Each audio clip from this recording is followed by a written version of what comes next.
Yeah. Well, in any case, Auldnoir, which, by the way, I don't think I've ever gone through it, but they also call it Old Town. All the names of these towns kind of have, like, a little bit of a French twing to it. So, like, oh, little Come TV. Come on, not even the small TVs. No TV is spared. Aw. So, clearing that got us a couple of challenge missions unlocked. But first, we got a little, Also, it was exactly 69 yards away, so nice.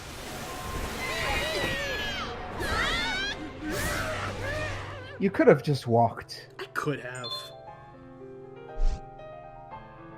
Oh man, not this guy. The last time we have to deal with this fuck.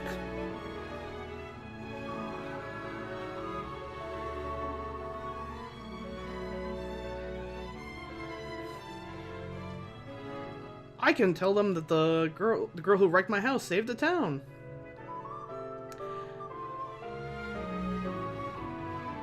Who gives a shit about my house? I have a titty bar, and apparently the titty bar is right next to the school district.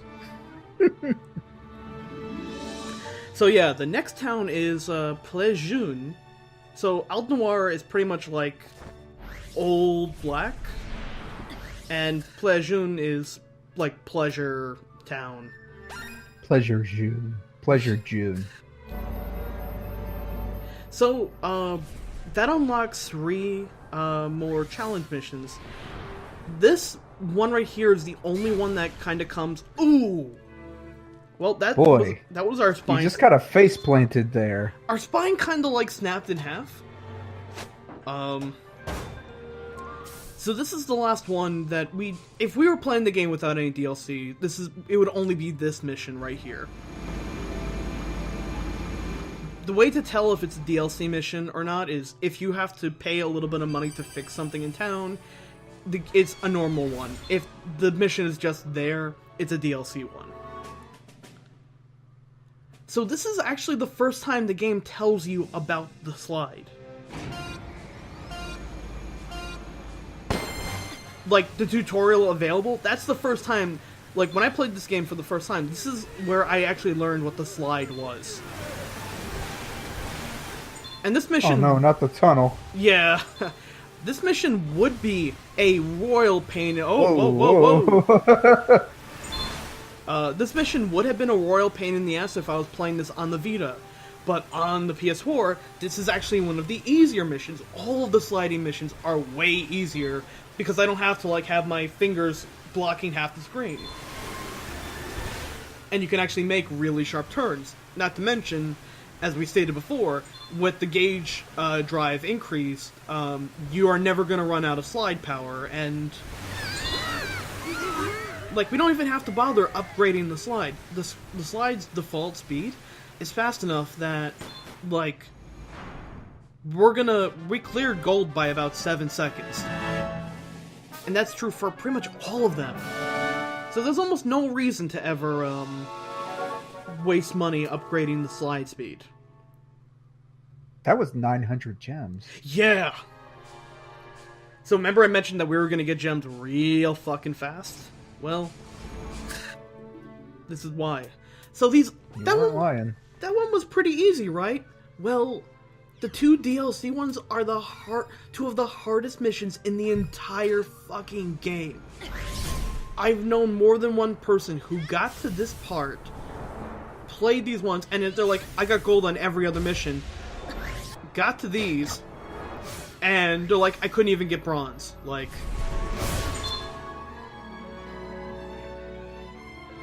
Because at this point, the game expects you to be, like, most of the way through the game. But fuck it. I'm getting gold. But this is, like, you cannot just normally do this mission. You have to start using, like, all the techniques that I told you about in the last update of, like, using the mechanic of, like, shifting, using the gravity stasis field to immediately stop you mid-kick. If you're not gravity kicking anywhere, you're not gonna make it. Because your normal shift just isn't fast enough. So you gotta, like, really know how to do kick, shift, kick, shift. Like, I gave this mission my all, and I still only got gold by about 3 seconds.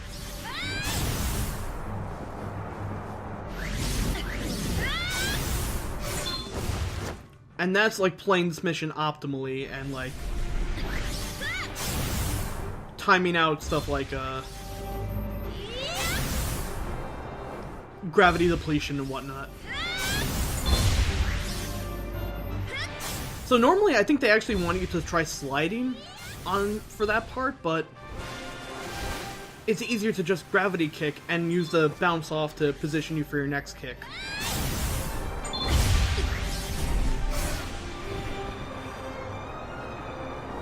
This is pretty impressive. This, like, these moves look cool. Yeah, when you, like, know how to play this game looks fucking, like, awesome. But I can tell you, if you, like, I'm doing this because I beat the game and already got all this shit before.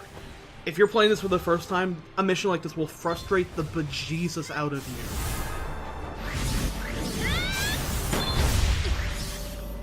you. Like, look at that. But also, take a look at my record for the time beforehand. I missed gold in my first attempt by 0.58 seconds.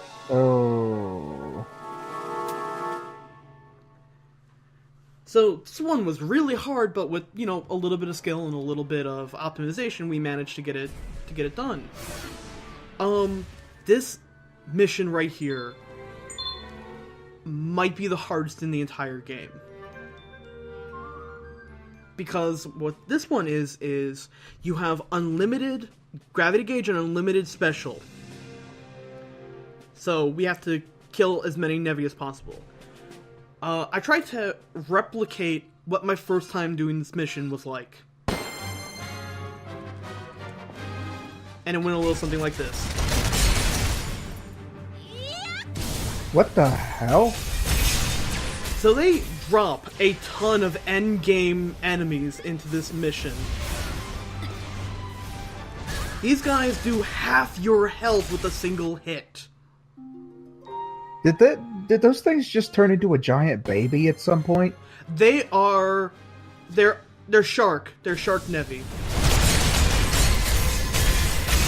Now, the good thing with your special attack is that when you do it, you're invincible. But it comes with a really long startup. So an enemy can knock you out of it while you're, like, loading it up. So basically, you kind of gotta, like, start that move up before they start jumping out.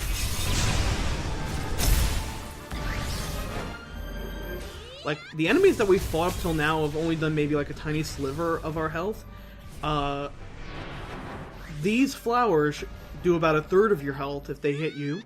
And the underground shark guys do half your health if they hit you.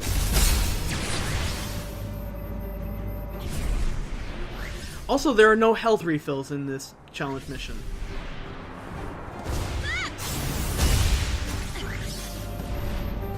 Yeah, they're not dying to one hit either. No.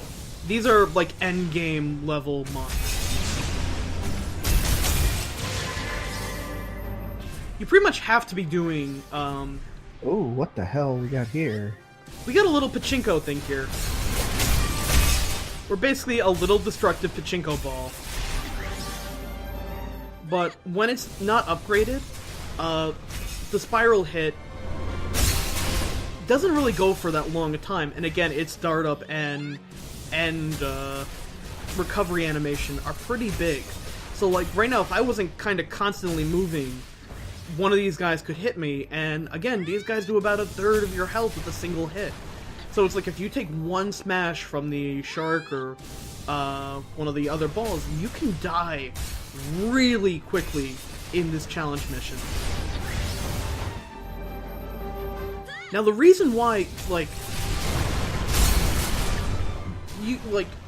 I'll tell you right now, we end this mission barely getting gold, barely getting bronze. And you may be saying to yourself, like, how the fuck are you supposed to do this then? Like, you're, like, playing this as best as I can. and I'm still barely getting bronze. That's because you're not actually supposed to be doing this with the spiral special attack. You get 2 other special moves in the course of the game. I'm guessing you get an AoE at some point. You get like a super. Well, we'll get to that when we get to that. But for like that second special move lets you like demolish things from far away. So you're really supposed to kind of like we got barely over 3,000, and look at gold. Gold is 22,000. So like you can barely clear bronze at this point, let alone anything else. So we're gonna have to come back to that one later on in the game. But I know a lot of people who basically just kind of like stop playing at this point because they're like, I can't even get bronze on this mission. But we have a lot of gems, so let's level some stuff up.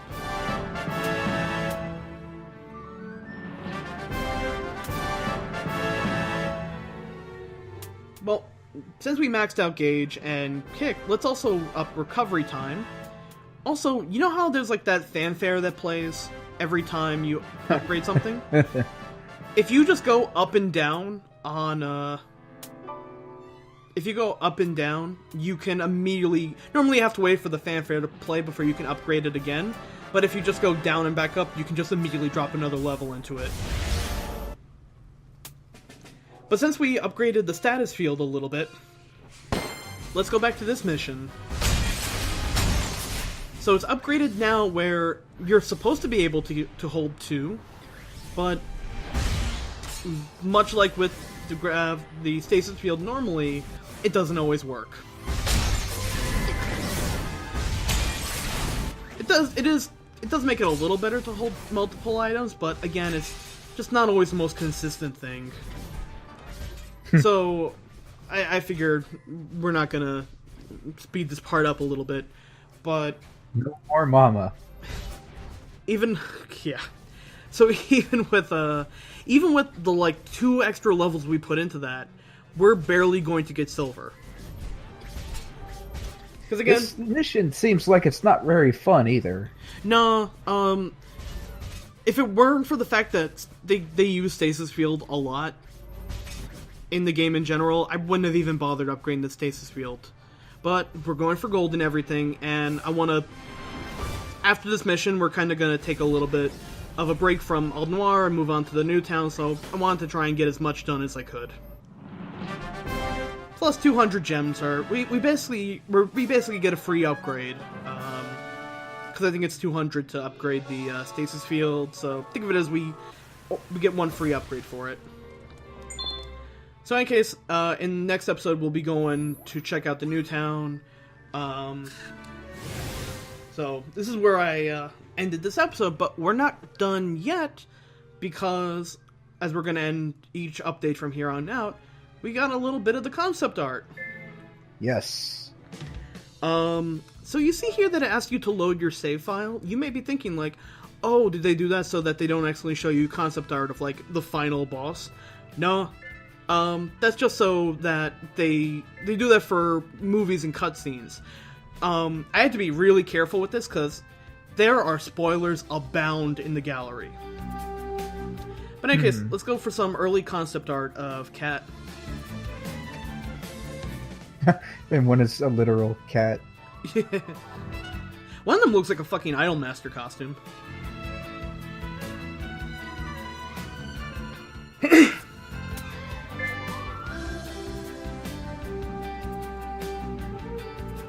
Raven's always, like, Cat looked really different in a lot of her ones. Raven has always kind of looked the same. Uh-huh. I really love when you can unlock concept art. Yeah. The concept art for Alias is really fucking interesting because he kind of had, like, an Anubis thing going on. I like that one because he kind of looks like Scruff McGruff, the crime dog.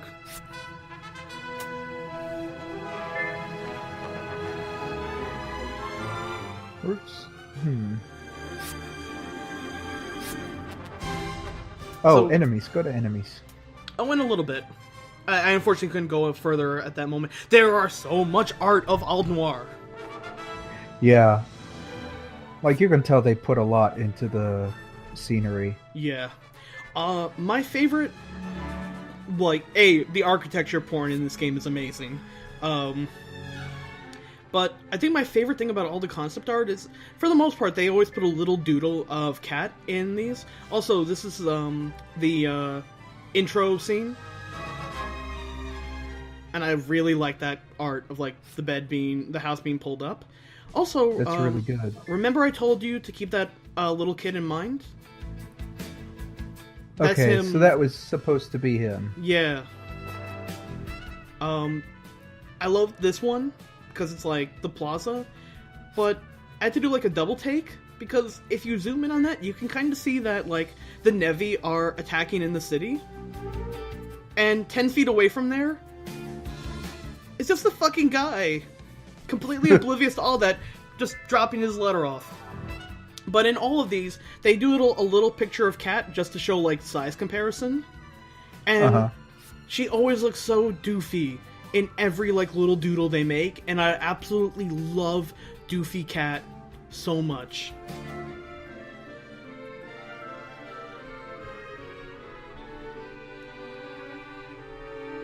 Like, they pretty much almost everything in town has some sketch to it.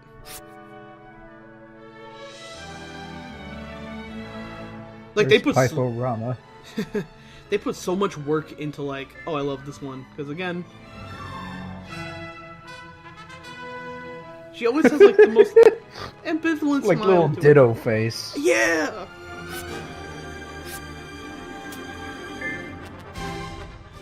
These are also all the illustrations that they use for like promotional work, and these all are so damn professional, good looking.